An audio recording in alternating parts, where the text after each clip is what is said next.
పిల్లలకి ఇంట్లో ఎన్ని స్నాక్స్ చేసి పెట్టినా కానీ షాప్‌కెళ్ళి కొంటే అదొక సాటిస్ఫాక్షన్ అండి. అది రూ. 5 అయినా, రూ. 10 అయినా సరే.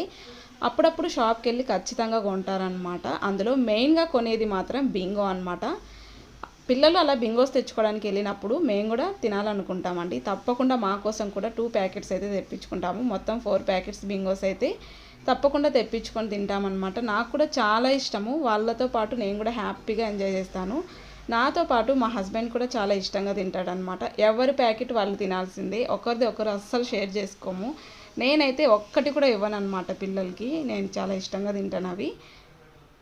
అదేంటో బింగోస్ చూస్తే మాత్రం చిన్న పిల్లలం అయిపోతాము. నా ప్యాకెట్ అయితే కంప్లీట్ అయిపోతూ ఉంది. మా హస్బెండ్ నేను ఎక్కడ తీసుకుంటానో అని చంకలో పెట్టుకొని మరీ తింటున్నాడు. అంటే నేను లాగేసుకుంటానేమో అని చెప్పి. ఒక్కటి కూడా అస్సలు ఇవ్వడండి. ప్యాకెట్‌లో మాత్రం ఒక్కడే తినేస్తాడు. నాదైతే కంప్లీట్ అయిపోయింది. మా బాబు అయితే తినేసాడు. మా